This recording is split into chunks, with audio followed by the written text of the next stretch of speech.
Hi friends, welcome to Anjana Anju's vision. ഇന്ന് നമ്മൾ തയ്യാറാക്കാൻ പോകുന്നത് നല്ല ടേസ്റ്റി ആയിട്ടുള്ളൊരു ചിക്കൻ കറിയാണ്. നാടൻ കോഴി വെച്ചിട്ടാണ് നമ്മൾ ഈ ചിക്കൻ കറി തയ്യാറാക്കിയിട്ടുള്ളത്. അപ്പോൾ എങ്ങനെയാണ് ഈ കറി തയ്യാറാക്കുന്നത് നോക്കാം. അതിനുവേണ്ടി നമുക്ക് ആദ്യം ഒരു പാൻ അടുപ്പത്ത് വെച്ച് കൊടുക്കാം. അതിലേക്ക് ആവശ്യത്തിന് വേണ്ട വെളിച്ചെണ്ണ ഒഴിച്ചു കൊടുക്കാം. ഇപ്പോൾ വെളിച്ചെണ്ണ നന്നായി ചൂടായി വന്നിട്ടുണ്ട്. ഇനി നമുക്കിതിലേക്ക് തേങ്ങാക്കൊത്ത് ഇട്ട് കൊടുക്കാം. ഞാനിവിടെ ഒരു മുറി തേങ്ങയുടെ തേങ്ങാക്കൊത്താണ് എടുത്തിട്ടുള്ളത്. നിങ്ങളുടെ ഇഷ്ടത്തിനനുസരിച്ച് നിങ്ങൾക്ക് തേങ്ങാക്കൊത്ത് ചേർക്കാവുന്നതാണ്. അപ്പോൾ ഇത് നമുക്ക് നന്നായിട്ട് ബ്രൗൺ കളർ ആവുന്നത് വരെ മൂപ്പിച്ച് കൊടുക്കാം. ഇപ്പോൾ തേങ്ങാക്കൊത്ത് നന്നായിട്ട് മൂത്ത് വന്നിട്ടുണ്ട്. ഇനി നമുക്കിതിലേക്ക് വലിയുള്ളി ചേർത്ത് കൊടുക്കാം. ഇപ്പോൾ ഞാനിവിടെ 4 വലിയുള്ളിയാണ് എടുത്തിട്ടുള്ളത്. അത് കനം കുറച്ച് അരിഞ്ഞത് ചേർത്ത് കൊടുത്തിട്ടുണ്ട്. ഇനി ഇത് നമുക്ക് നന്നായിട്ടൊന്ന് വഴറ്റിയെടുക്കാം. നിങ്ങൾക്ക് വേണമെങ്കിൽ ഇതിൽ ചെറിയുള്ളിയും ചേർത്ത് കൊടുക്കാവുന്നതാണ്. വലിയുള്ളി നന്നായിട്ട് വഴഞ്ഞ് വന്ന ശേഷം നമുക്കിതിലേക്ക് വെളുത്തുള്ളി അതേപോലെ തന്നെ ഇഞ്ചിയും ചതച്ചത് ചേർത്ത് കൊടുക്കണം. അപ്പം ഞാനിവിടെ ഒരു വലിയ വെളുത്തുള്ളി മുഴുവനായിട്ട് എടുത്തിട്ടുണ്ട്.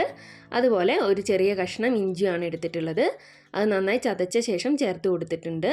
ഇനി നമുക്കിതിൻ്റെ പച്ചമണം മാറുന്നത് വരെ നന്നായിട്ടൊന്ന് മൂപ്പിച്ച് കൊടുക്കാം.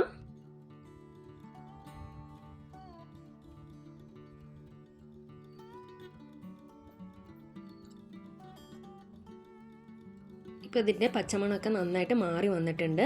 ഇനി നമുക്കിതിലേക്ക് വേണ്ട മസാലകൾ ചേർത്ത് കൊടുക്കണം. ആദ്യം ഞാനിവിടെ 2 ടേബിൾ സ്പൂണോളം മല്ലിപ്പൊടി ചേർത്ത് കൊടുക്കുന്നുണ്ട്. ഇനി നമുക്കിതിലേക്ക് വേണ്ടത് മുളക് പൊടിയാണ്. 1 ടേബിൾ സ്പൂണോളം മുളക് പൊടി ചേർത്ത് കൊടുക്കാം.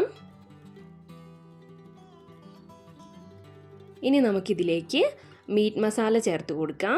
1.5 ടേബിൾ സ്പൂണോളം മീറ്റ് മസാല ഞാൻ ചേർത്ത് കൊടുത്തിട്ടുണ്ട്. ഇനി ഇത് നമുക്ക് നന്നായിട്ടൊന്ന് മൂപ്പിച്ച് കൊടുക്കാം.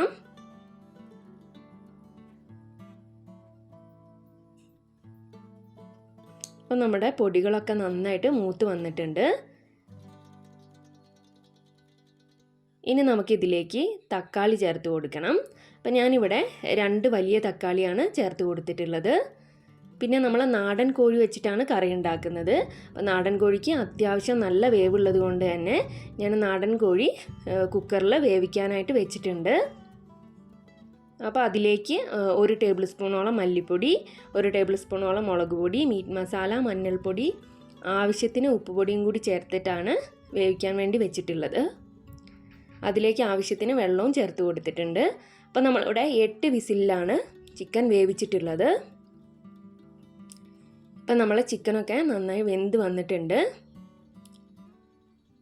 അപ്പോൾ ഇനി നമ്മൾ ഇതിലുള്ള ഗ്രേവിയോട് കൂടി തന്നെ നമ്മുടെ ഈ മസാലക്കൂട്ടിലേക്ക് നമുക്ക് ഒഴിച്ചു കൊടുക്കാവുന്നതാണ്.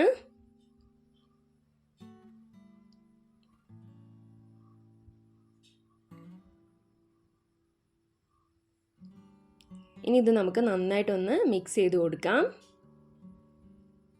ഇത് ഞാൻ നന്നായിട്ട് ഇളക്കി യോജിപ്പിക്കുന്നുണ്ട്.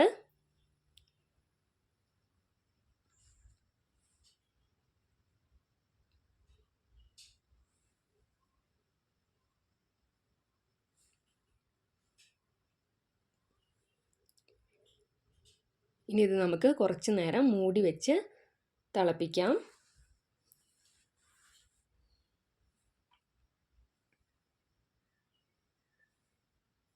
ഇനി നമുക്കിതിലേക്ക് ആവശ്യത്തിന് വേണ്ട കറിവേപ്പില ഇട്ട് കൊടുക്കാം. ഇനി ഇത് നമുക്ക് നന്നായിട്ടൊന്ന് ഇളക്കി യോജിപ്പിച്ച് കൊടുക്കാം.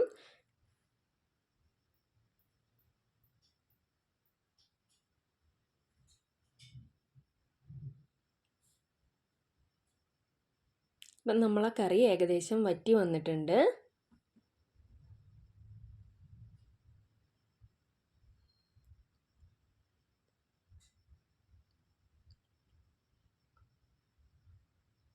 ഇനി നമുക്കിതിലേക്ക് കുറച്ച് ടൊമാറ്റോ സോസ് ചേർത്ത് കൊടുക്കാം. ഞാനിവിടെ 1.5 ടേബിൾ സ്പൂണോളം ടൊമാറ്റോ സോസാണ് ചേർത്ത് കൊടുക്കുന്നത്. ഇനി ഇത് നമുക്ക് നന്നായിട്ട് ഇളക്കി യോജിപ്പിച്ച് കൊടുക്കാം. നിങ്ങൾക്ക് ഇഷ്ടമുണ്ടെങ്കിൽ മാത്രം സോസ് ചേർത്താൽ മതി. ഇത് നന്നായിട്ട് മിക്സ് ചെയ്യാം. ഇപ്പം നമ്മളെ കറിയൊക്കെ നന്നായിട്ട് റെഡി ആയിട്ട് വന്നിട്ടുണ്ട്. അപ്പോൾ എല്ലാവരും വീട്ടിൽ തയ്യാറാക്കി നോക്കുക. ഇഷ്ടപ്പെട്ടിട്ടുണ്ടെങ്കിൽ ലൈക്ക് ചെയ്യാനും ഷെയർ ചെയ്യാനും സബ്സ്ക്രൈബ് ചെയ്യാനും മറക്കരുതേ.